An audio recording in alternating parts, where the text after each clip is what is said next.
नमस्कार दोस्तों, मैं राकेश साहू पीएससी एकेडमी से। आज हम प्राचीन भारत के इतिहास के अंतर्गत सिंधु घाटी सभ्यता को सीजीपीएससी मेंस के आधार पर लिखना सीखेंगे। ध्यान दीजिएगा, CGPSC mains paper number 3, CGPSC mains paper number 3 को 3 भागों में डिवाइड किया गया है। भाग 1, भाग 2, भाग 3, जिसमें से भाग 1 है भारत का इतिहास। भारत का इतिहास भाग 1 है भारत का इतिहास, और भारत के इतिहास में हम डिस्कस कर रहे हैं सिंधु घाटी सभ्यता। हम डिस्कस कर रहे हैं सिंधु घाटी सभ्यता या हड़प्पा सभ्यता। सिंधु घाटी सभ्यता या हड़प्पा सभ्यता। ध्यान दीजिएगा, सिंधु घाटी सभ्यता या हड़प्पा सभ्यता मेंस में कुल आते हैं भाग 1 से, पेपर नंबर 3 के भाग 1 से आएंगे 2 नंबर के प्रश्न, 4 नंबर के प्रश्न, 8 नंबर के प्रश्न और सीधे 15 नंबर के प्रश्न। अंक हमें दिए हुए हैं 2 नंबर, 4 नंबर, 8 नंबर और 15 नंबर। 2 नंबर के लिए हमें शब्द सीमा दिया जाएगा। 2 नंबर के लिए हमें शब्द सीमा दिया जाएगा 30 शब्द। 4 नंबर में 60 शब्द, 8 नंबर में 100 शब्द और 15 नंबर में कुल रहेंगे 175 शब्द।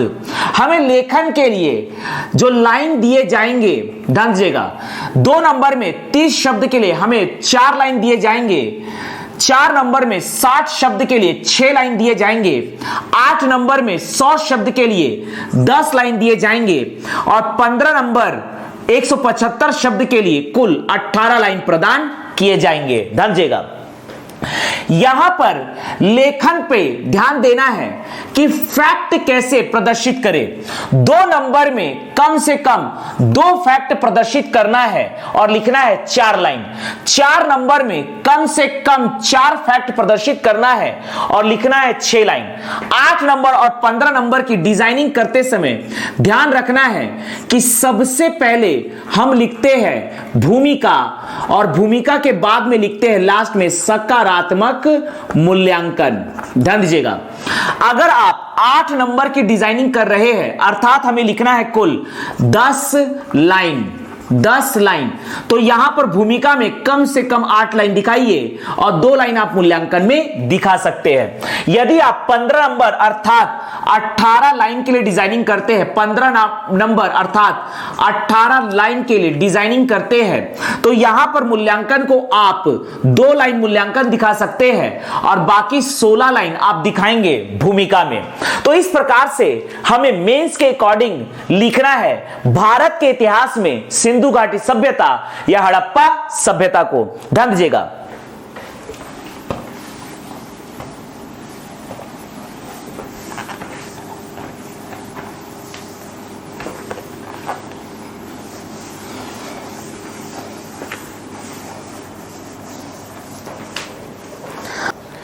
प्रश्न है हड़प्पा के महत्व पर प्रकाश डालिए।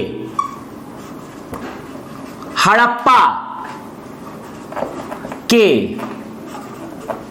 महत्व पर प्रकाश डालिए। हड़प्पा के महत्व पर प्रकाश डालिए। मान लीजिए यह प्रश्न आया है अंक 2 के लिए और हमें दिए हुए हैं शब्द सीमा 30, अर्थात हमें कुल 4 लाइन प्रदान किए जाएंगे। इसके लेखन के लिए हमें कुल 4 लाइन प्रदान किए जाएंगे। इस प्रकार से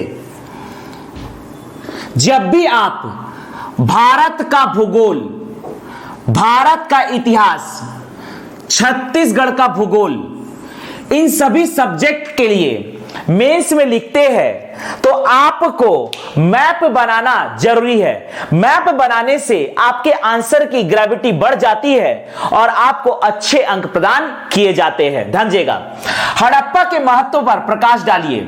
यहां पर हमें हड़प्पा के बारे में लिखना है कि भारत के इतिहास में हड़प्पा का क्या महत्व रहा है।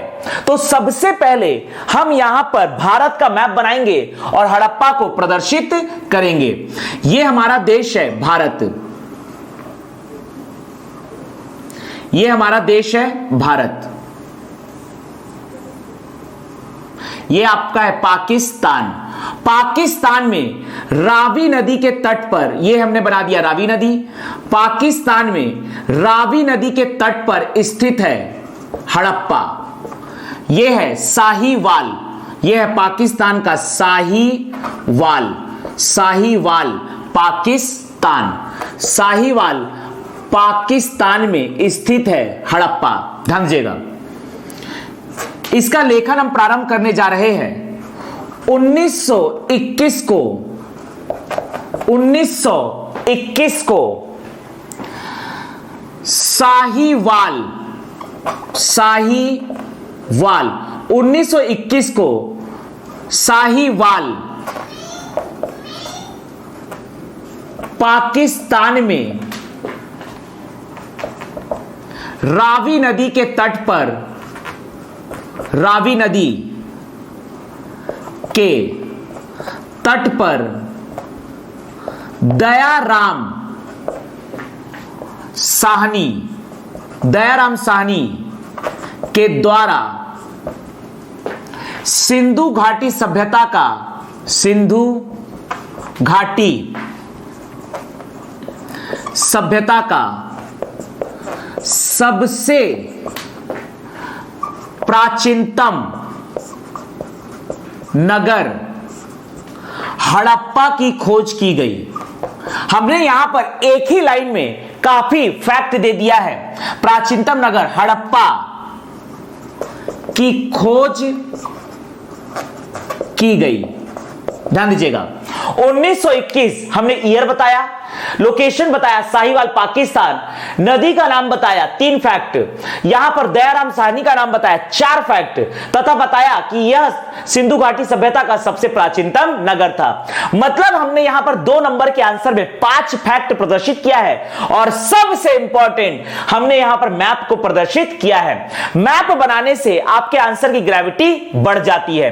तो हमने यहां पर हड़प्पा के महत्व पर प्रकाश डालिए। ध्यान 1921 को साहीवाल पाकिस्तान में रावी नदी के तट पर दयाराम साहनी के द्वारा सिंधु घाटी सभ्यता का सबसे प्राचीनतम नगर हड़प्पा की खोज की गई। ध्यान दीजिएगा, मान लीजिए यही प्रश्न आता 4 नंबरों के लिए, अर्थात 60 शब्द के लिए।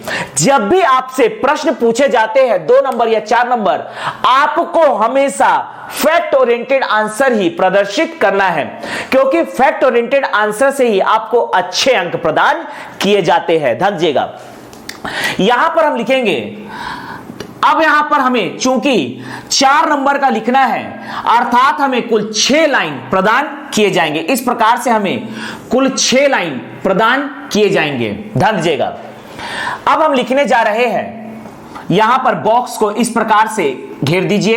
यह हो गया इंडिया का मैप। ध्यान दीजिएगा, यहां पर हम लिखेंगे हड़प्पा के उत्खनन से प्राप्त प्रमुख सामग्री, प्रमुख सामग्री या साक्ष्य। ध्यान दीजिएगा, यहां से हमें प्राप्त हुआ है 2 कतारों में 12 अन्न भंडार, 12 अन्न भंडार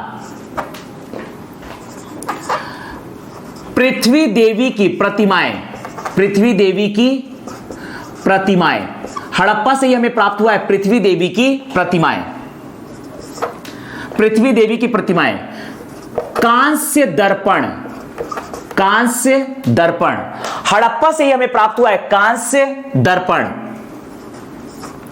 जले हुए गेहूं के दाने, जले हुए गेहूं के दाने, जले हुए गेहूं के दाने, धान की भूसी, धान की भूसी, जौ, तो ये हमें प्राप्त हुआ है। तो यहां पर हमने फैक्ट ओरिएंटेड आंसर 4 नंबर के लिए डिजाइनिंग किया। हड़प्पा के महत्व पर प्रकाश डालिए। 1921 को साहिवाल पाकिस्तान में रावी नदी के तट पर दयाराम साहनी के द्वारा सिंधु घाटी सभ्यता का सबसे प्राचीनतम नगर हड़प्पा की खोज की गई। हड़प्पा के उत्खनन से प्राप्त प्रमुख सामग्री 2 कतारों में 12 अन्नभंडार, पृथ्वी देवी की प्रतिमाएं, कांस्य दर्पण, जले हुए गेहूं के दाने, धान की भूसी, जौ। मान लीजिए यही प्रश्न आएगा 8 नंबरों के लिए, अर्थात हमें लिखना है 100 शब्द, तो हमें प्रदान किए जाएंगे कुल 10 लाइन। इस प्रकार से हमें कुल 10 लाइन प्रदान किए जाएंगे, अर्थात यहां पर हमारे पास 4 लाइन और बढ़ जाएगा। तो भी आपको फैक्ट ओरिएंटेड आंसर ही प्रदर्शित करना है। फैक्ट ओरिएंटेड आंसर से ही आपको अच्छे अंक प्रदान किए जाते हैं। अब यहां पर चूंकि हमारे पास जगह कम था तो हमने सामग्री कम लिखा था। आप इसके अतिरिक्त और भी सामग्रियों के नाम लिख सकते हैं जो सिंधु घाटी सभ्यता के हड़प्पा से हमें प्राप्त हुए हैं। हड़प्पा के उत्खनन से प्राप्त प्रमुख सामग्री 2 कतारों में 12 अन्नभंडार, पृथ्वी देवी की प्रतिमाएं, कांस्य दर्पण, जले हुए गेहूं के दाने, धान की भूसी, जौ। इसके अतिरिक्त हम लिख सकते हैं R37 व H कब्रिस्तान, R37 व H कब्रिस्तान,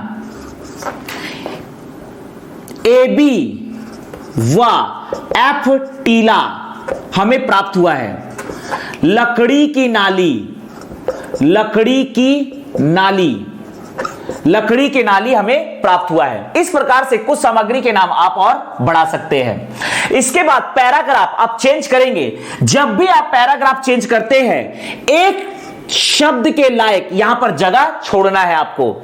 इस प्रकार का साइन आपको नहीं दिखाना है, यह सिर्फ मेरा बताने का मतलब है कि यहां पर एक शब्द के लायक आपको जगह छोड़ना है। पैराग्राफ चेंज करते समय एक शब्द के लायक जगह छोड़ना है और उसके बाद हमें यहां से आगे लिखना प्रारंभ करना है। ध्यान दीजिएगा। इस समय भारतीय पुरातात्विक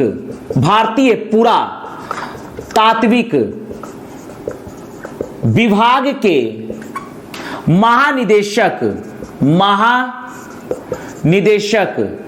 सर जॉन मार्शल थे। सर जॉन मार्शल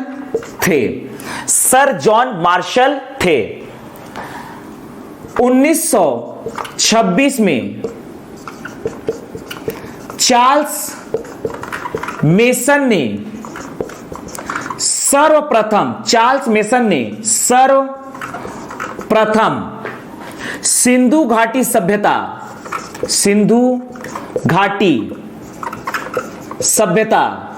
का उल्लेख किया था। सिंधु घाटी सभ्यता का उल्लेख किया था। यह जो हड़प्पा है यह सिंधु घाटी सभ्यता का मोहनजोदड़ो के बाद दूसरा बड़ा नगर था। हड़प्पा सिंधु घाटी सभ्यता का